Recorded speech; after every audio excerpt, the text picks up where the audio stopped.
Good afternoon. Welcome to the latest in our series, Catechism of the Orthodox Faith According to the Old Testament. I'm Thomas Shaw. Today we are going to end our look at the prophets with a look at the prophet Daniel. Now, Daniel was a prophet who's mentioned uh, uh, by other prophets as a man of exceeding wisdom who lived in the time of the Babylonian exile. But the composition of and the transmission to us of the book of Daniel have been quite complex and controversial. First, there's the issue of the text itself. For instance, what appears to be the core of the text, and this is another a prophecy, as we've met before, where there's a core, and then around that core have accumulated um, appendices and other things. In the case of Daniel, that core is chapters 2 through 6, culminating in the Daniel in the lion's den and his um, interpretation of the handwriting on the wall, if you know the book. But the rest of it exists in Hebrew. In other words, chapter 1 and then chapters from 7 on. Plus, in the Greek version, there are additions to this text, to the Aramaic Hebrew text, that don't appear in the Aramaic and Hebrew, and thus do not appear in Bibles translated from the Aramaic and Hebrew. And these additions are the most important of which is the prayer of Azariah and the Song of the Three Children. We'll talk about those later. So whether the text was originally composed in Greek, which would lend credence to its later composition, the date of its composition is hard to determine, but because of the specificity that occurs in the appendices, the latter portion about all sorts of machinations between the various Greek kingdoms that were left after Alexander, all being told in an apocalyptic and a symbolic language, but it's all been decoded, and thus it's so specified that we can fix the date of the composition if we assume that these things weren't prophecies prophesied beforehand or descriptions of history. I'm not going to take a stand there, but it certainly tells us that it's no later than the Maccabees when the Greek kingdom in Antioch in Syria, which had control over Judea at the time, stopped the worship in the temple, and we'll later in the coming days we'll discuss this history in detail. But that's the later date. Of course, Aramaic was the language of the Persian. I'm not of the Persian Empire, of the Assyrian Empire, the Neo-Assyrian Empire. So that goes way back. So Aramaic, the use of Aramaic for the core could point to the core being from the time of the Babylonian exile, and that core being the elements that are from the prophet Daniel himself, the others being additions in his school, so to speak. This is the way biblical scholars tend to talk about these appendices.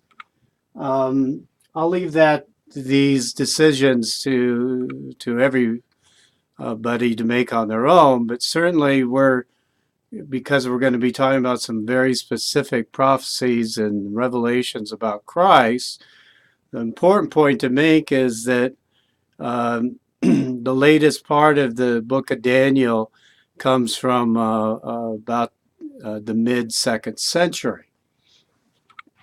It also exists in two Greek translations, actually more, but two primary ones. One is the Septuagint itself, usually called the Old Greek, and then another one by Theodotion, who was a 2nd century Jew who translated it again into Greek. Now, that's the translation of Theodotion tends to be the one that's used in the church for various reasons we don't have time to get into. So the setting of all the texts, whatever the date they were written in, is the Babylonian exile and the early Persian liberation. So we go through the various kings of Babylon, and we hear about the liberation by Cyrus and Darius and so forth. So that's the background. Now the structure is of discrete visions and sometimes interpretations of kings' dreams and things like that. They're discrete sections. There's not a narrative that's tying it all together. Now, the main thing I wanted to talk about today, though, because we've been following along with the various theophanies, in order to start forming an understanding of what was the understanding in the just before Jesus was born in the Second Temple of the coming of Christ in the future. What was the expectation? Some scholars these days even make the claim that there was no expectation for a Messiah, but this is, it seems to me, and I hope that if you've been following along, an almost absurd reading if you read the text of the Old Testament, and it's also contradicted by Josephus, writing at the end of the 1st century. So there was an expectation. So what was this expectation? What were people thinking? And what they were thinking, they were drawing out of these various little clues that we find throughout the scriptures and that we've been highlighting as we go along. There are many other things we could talk about, of course, as with every other prophet, than the theophanies, but for our purposes in the catechetical course, we're trying to begin to form a picture, and I'll try to bring this all together in the next couple of days of what are the elements that are expected? What are the and what element was there any element that's a surprise that isn't expected, and so forth? And we'll get into this later. But today I want to go through some theophanies that occur in the text, as some very good ones. As you'll recall, if you know the story at all, in addition to Daniel, there are 3 other men who were highly valued by the Babylonian king Nebuchadnezzar for their wisdom, and because they refused to worship the god of the Babylonians, they're thrown into the fire. And when they're thrown in the fire, a 4th man is observed in the fire. The 4th man in the fire is the first theophany we're going to discuss. So this comes up in 2 versions. Of course, I'm reading out the translation that's in the Orthodox Study Bible that follows the Theodotion text pretty much, although in some points I've noticed it translates to Hebrew rather than the Greek. But so this is itself, and this is the history of this kind of thing. translations from when there are multiple sources end up pulling from one or the other can get confusing. So I'm reading today out of this text, and it's mainly following the version as it's read in the church. So in chapter 3, verse 49, while they're in the flame, it says, but the angel of the Lord went down into the furnace to join Azariah and his companions and shook off the fiery flame of the furnace. So the first theophany is the angel of the Lord. But when we read in the next section in 392, we're talking about the same situation, the same vision. Now it says, then the king said, behold, I see 4 men untied and walking in the midst of the fire, yet they are not destroyed. And the vision of the fourth is like the Son of God. Now the question is, well, what is are these the same thing? And we pointed out before that the angel of the Lord can refer to the theophany of the Son of God, but the term Son of God can also refer to the King of Judah. So these are both somewhat ambiguous terms in and of themselves, but in the context and the use of the two, we can see that this is a true theophany of the second person of the Holy Trinity, identified once as angel of the Lord, once as Son of God. Now in chapter 7, we have another well-known theophany where two terms are used as well. And here it can get confusing because these two characters, talking about in a literary sense, that these are literary characters that appear in a setting and interacting, makes people think that the one, the Ancient of Days, is must not be the same as the Son of Man. So there's a tendency to interpret the Son of Man naturally as Christ, the second person in the Holy Trinity, and then to interpret the Ancient of Days as God the Father. But this is an improper interpretation because all theophanies, remember our rule, what we introduced in the first week, all theophanies in the text are theophanies of the Son. If you can see God, you're seeing the Son. So the Ancient of Days is a theophany of the Son, and the Son of Man is a theophany of the Son. The Father is invisible and cannot be seen. But the way he's described here, the Ancient of Days, is in a way that the Canaanites described their supreme god El. I continued to watch until thrones were put in place, and the Ancient of Days enthroned himself. His clothing was white as snow, and the hair of his head was like pure wool. His throne was a fiery flame, and its wheels a burning fire. A river of fire flowed from before him. Thousands and thousands ministered to him, and countless thousands stood before him. The court was in session, and the books were open. So in our Christian understanding, the court in session, the books are open. This is referring to Christ on the judgment seat. And even though the description is very Michelangelo-like, godlike, ancient Canaanite, so forth, we understand theologically that we're talking about Christ here in the Ancient of Days.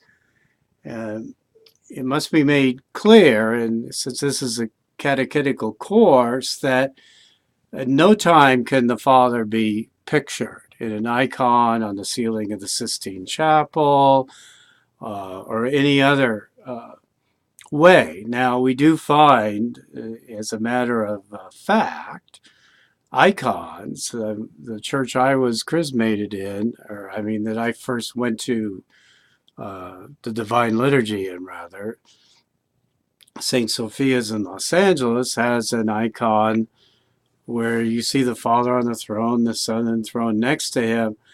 This kind of icon, which came out of various influences in the 19th century. I don't know if it can be dated any earlier. I haven't done research on it, but it's not an ancient form to show the Father and the Son each enthroned. Why? Because the Father's invisible. All images of God are of the Son. We went into the theological background for this quite extensively early on. So the Ancient of Days is not a justification for the picturing of the Father in icon form. Now, the Son of Man is mentioned later in the text, and what's important is to see how he is given divine authority. I continue to observe the vision in the night, and behold, one like a Son of Man was coming with the clouds of heaven, till he came to the Ancient of Days and approached him. So now we have in the vision two, as I mentioned, characters, using the literary term, interacting. The Son of Man is interacting with the Ancient of Days, and yet, as I've mentioned, this is one person, the Son of God, the second person of the Holy Trinity. Why? Because they're visible. Then dominion, honor, and the kingdom were given to him, to the Son of Man. And all peoples, tribes, and languages served him. His authority is an everlasting authority which shall not pass away, and his kingdom shall not be destroyed. So there's an authority that's passed to the Son of Man from the Ancient of Days, which is a very oblique reference, we might say, to the birth of the Son, the pre-eternal birth of the begetting of the Son from the Father. This is where the authority comes from before all ages in the eternity. That the one is shares with itself, with himself, and becomes to our look to be two, but but remains one. So these are both one person here. The images then of what appears to be an image of the Father is actually an image of the Son. So it gets a little complicated here, and it's caused people to stumble on this passage. Now in chapter 9, and of course once we got to chapter 7, we're out of the core document, and we're into these appendices, which remember they're reflecting whenever they are written, whether they're written in the 6th century or the 2nd century, they're reflecting the understanding of the Israelites of what was coming in the future, and what they were living now with no anointed king. They were living as a province of the Persian Empire, and then as part of the Greek Empire, and then things that we'll get into happen, and that becomes a very difficult problem, being under the Greeks. But still, they were expecting in the future Christ the Prince, Christ the King, and this is made very clear in chapter 9. I'll read this translation, which some parts follows the Hebrew rather than the Greek.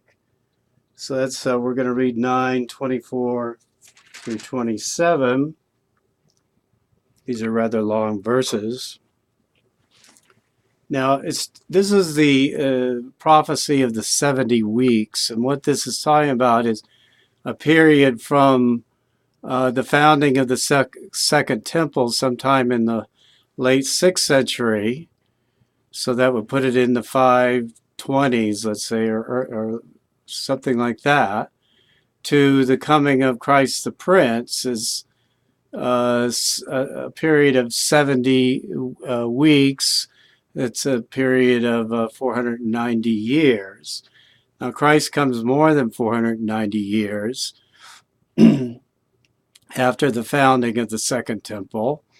So that presents a problem that for exegetes to work out. We're not going to get into those details.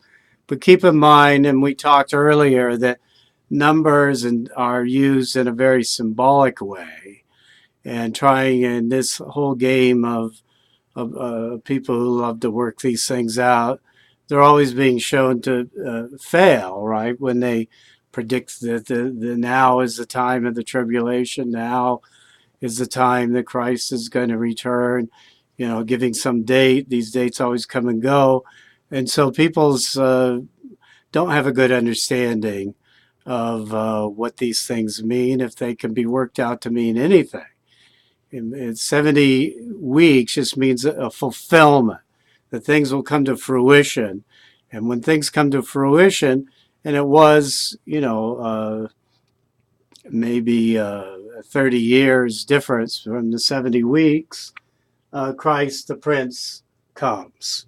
So 70 weeks are determined for your people and for your holy city, to finish sin, to set up an end to sin, to wipe out lawlessness, to atone for wrongdoings, to bring in everlasting righteousness, to seal up vision and prophecy, and to anoint the Holy of Holies.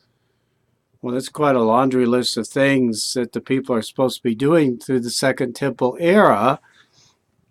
And, and since this is a prophecy that's contingent on human action, we know that often the thing promised can be withdrawn by God because the humans haven't kept their part of the bargain. So that's another thing to consider when we're reading this text and considering the 70 years. You shall know, therefore, and understand that from the going forth of the word to be answered and to build Jerusalem, until Christ the Prince, there shall be 7 weeks and 62 weeks. Then the time will return, and the streets and the walls shall be built. The time shall be left desolate. Some of this is a little obscure. We'd have to really dig in to try to figure out some of what the prophet is getting at here. After the 62 weeks, the anointed one, the Christ, will be put to death. So that's pretty clear. In the Greek, it says that the chrism will be removed. It doesn't say that the Christ will be put to death. That's in the Hebrew text. Yet there shall be no upright judgment for him, and he shall destroy the city and the sanctuary with the prince who is coming. And they shall be cut off with a flood into the end of the war, which will be cut short. He shall appoint the city to desolations. Then he shall confirm a covenant with many for 1 week, and in the middle of the week, my sacrifice and drink offering will be taken away, and there shall be in the temple the abomination of desolations, and to the end of the time, and into the desolation shall be appointed. Now, of course, the abomination of desolations refers to the desecration of the holiest place. Anytime anybody not authorized goes into the holiest place to plunder it or whatever, for instance, a Roman general went in there in the 2nd century just to see what it was the Jews were worshiping. So what did he find? He found nothing. He found a dark room. And he came out amazed. What's going on here? Because at that time the ark was gone. There was nothing there. There was just a little raised spot on the floor to indicate where the ark had been, and that was it. So, so there was that, and then the Romans destroyed and burnt the temple, and so forth in the war in 70 A.D. So there's another abomination, another desecration that occurred. So these are pretty specific ideas about the expectation, right? That are put here in Daniel about the Messiah coming, about the Messiah being killed. Often the Hebrew reads the Messiah will be cut off, but the verb could be translated killed. Just for some reason, translators don't like to translate the text to favor Christian interpretations. So the Hebrew does say very clearly Christ will be killed. There's no doubt about that. Finally, I want to talk about the hymn of the three children. I'm not going to be able to read the whole thing, but I think it's important because of its liturgical, a little bit on liturgy here, and on the Paschal liturgy. You may or may not be aware that in Holy Week, services are pushed back so that we go to Matins in the evening and Vespers in the morning. The reasons for this are not important, but originally, of course, it was people went to Matins in the morning and Vespers in the evening, and so the Vesperal liturgy of Holy Saturday morning is the original service of the resurrection. So this would be held at sundown. During the day, the catechumens who had prepared all through Lent and that's why we're doing this during Lent, they would prepare all through Lent, and they would be baptized on Holy Saturday, and then they would process into the church during this Vesperal liturgy, which was a vigil, and thus would continue on the night with many, many scriptures being read. And among those scriptures that are read, still on any Holy Saturday morning, if you make it there, it's commonly called this service the First Resurrection, and in Greece, people who can't make it for health reasons or their children or whatever go to and receive communion for Easter at this service on Saturday morning, rather than because they can't go to the late night, midnight service. So it tends to be kind of a children's liturgy in practice in many places. But in this liturgy is the hymn of the prayer of Azariah. This whole section is read. And I'll just read the beginning of the prayer of Azariah. Blessed are you and praiseworthy, O Lord God of our fathers, and praise and glorifies your name unto the ages. For you are righteous in all you did for us, and all your works are true. Your ways are upright. All your judgments are true, etc. So it's a very beautiful prayer to the Lord. And then there's the observation that the angel of the Lord is in the furnace, and then so this is one of the men in the furnace that says this prayer. The angel of the Lord comes to comfort them, and then they give the hymn of the three children, which is has a chorus of for his mercy endures forever. And in the text, we're just given the verses, and we're supposed to interpolate between the verses, and his mercy endures forever. But I'll just read some of the text without the chorus. Blessed are you, O Lord God of our fathers, for you are praiseworthy and exalted beyond measure unto the ages. Blessed is your name in the temple of your glory, and your praise exceedingly exalted beyond measure unto the ages. You are blessed in the holy temple of your glory, and are highly praised and exceedingly glorious unto the ages. Blessed are you on the throne of your kingdom, and you are praised and exalted beyond measure unto the ages. I guess here that's how they're translating the chorus. Exalted beyond measure unto the ages. Blessed are you who behold the depths and sit upon the cherubim. You are praiseworthy and exalted beyond measure unto the ages, etc. So it goes through the various people, the sun and the moon, the shower and the dew, the winter and the cold, and so forth. And everything in the world, all things praise the Lord. It's a very beautiful hymn. I invite you to make a point of going to church on Holy Saturday morning and reading through the various prophecies that are still read. There are many more that are defined in our service books, all from the Old Testament. Here at the heart of our celebrations as Orthodox Christians, this Vesperal liturgy on Holy Saturday morning, we read the prophecies of the expectations of the coming of the Lord that fill the prophets and that we've been going through for the last couple of weeks. We're going to go on to wrap up the prophets by looking at these theophanic descriptions, kind of put them in a little table, and then we'll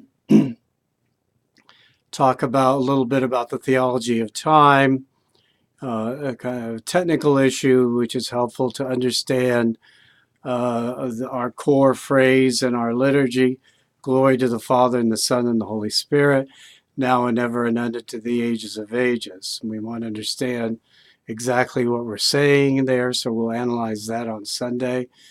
And then for the last 5 days, we're going to look at the wisdom literature, which reflect the spirituality that continues from the Second Temple into the church. I hope you have a blessed weekend, Sabbath and Lord's Day, and we'll see you tomorrow. Thank you.